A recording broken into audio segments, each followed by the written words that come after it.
Follow me on a journey where no one has ever been before.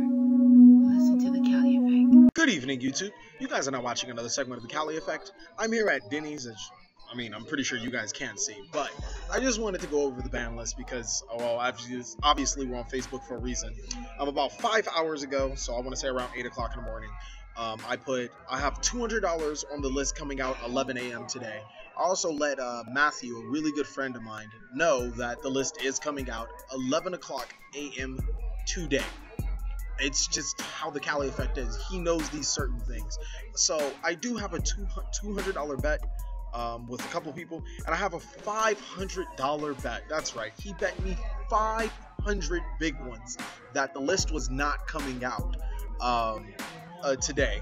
And let me get his name down. Tyler Rogers, you owe me $500 because obviously I'm the Cali Effect. And yeah.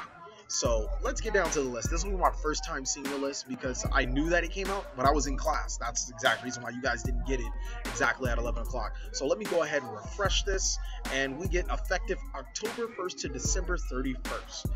Okay, all right. So banned.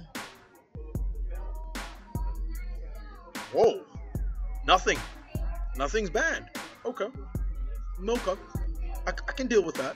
I really can't see anything that came off the list, but banned is nothing. And is Stratos still on here? Stratos, Elemental Heroes, Stratos. Good. Stratos stays on the fucking list. I hate when people say free my nigga Stratos. And there's definitely a couple of the implications why I want to say fuck free my nigga Stratos, but I'm going to get into that later.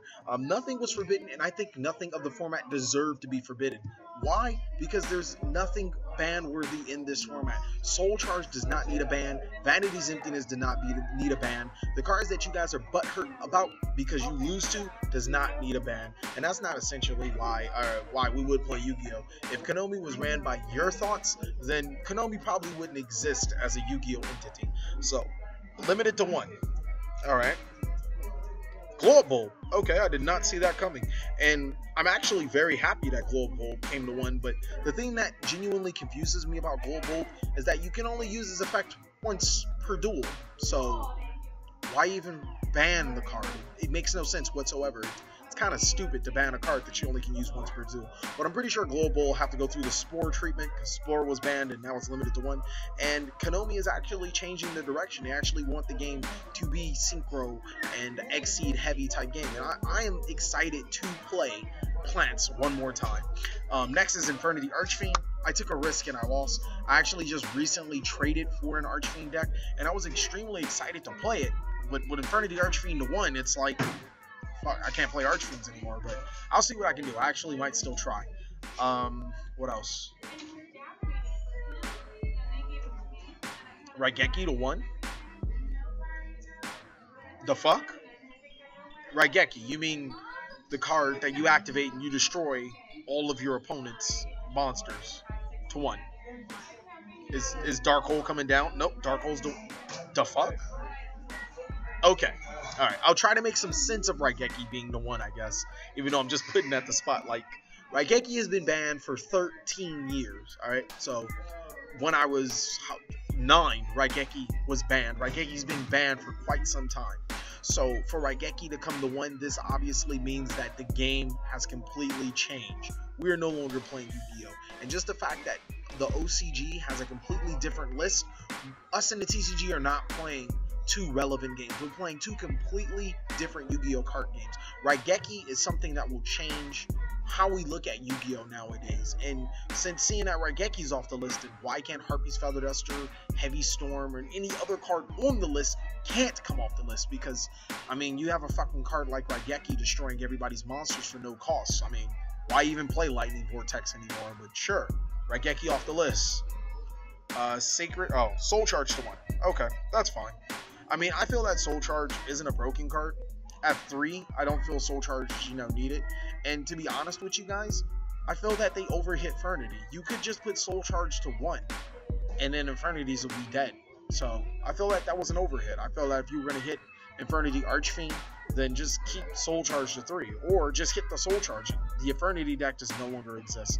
A card that I actually should have been talking about that should have been limited is Super Polymerization. Now, the reason why Super Polymerization I felt should have been limited anyways is not because of its effect, it's because it says I can't interact with my opponent. Well, that and Shadows being a thing, being able to gain stupid good monsters off the effects of Super Polymerization, I can see that happening. So far, I'm liking this list, for the exception of why fucking Geki? Why? It's baffling. Just baffling. Okay. Now, semi-limited Gale. Good job, Konami. Good job. Gores. I got that right. Great job, Konami.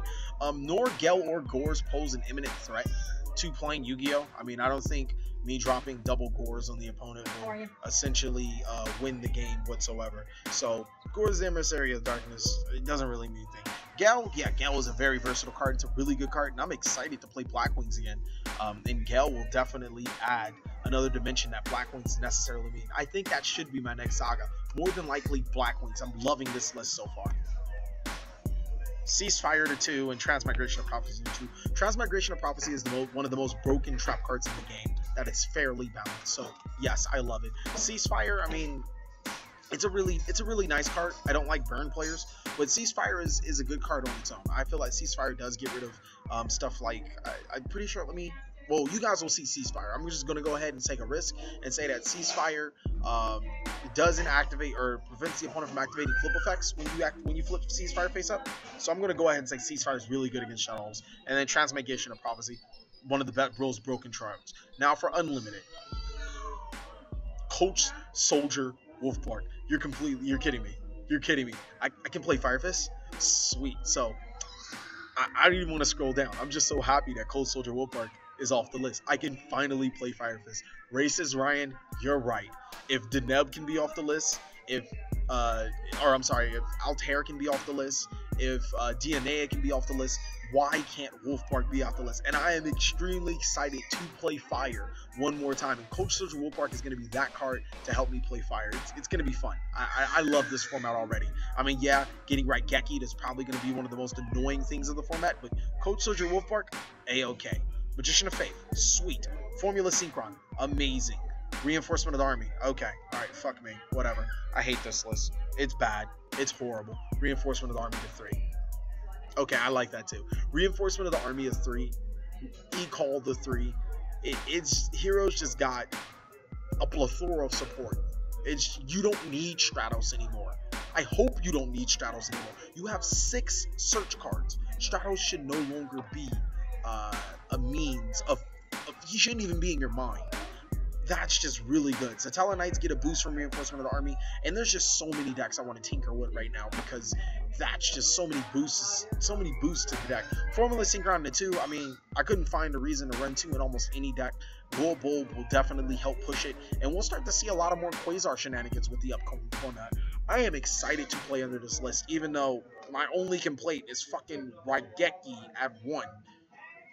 I'm going to go ahead and trust Konami because, like I said, the game is evolving. They're making so many more cards and so many different cards that are either unaffected by spells or can't be destroyed, or when they're destroyed, they get off some amazing effects. So Raigeki is not as great as it was back then. It's not game-winning like how it was back then, but it is still a really awkward card. And you guys also have to remember when Konami did make the Forbidden List, they said one day they want all cards to be playable. I think this is a step that they're making towards for Raigeki to be playable. That being said, thank you guys for watching another segment of the TheCaliEffect. Please like, comment, subscribe, but most of all, enjoy.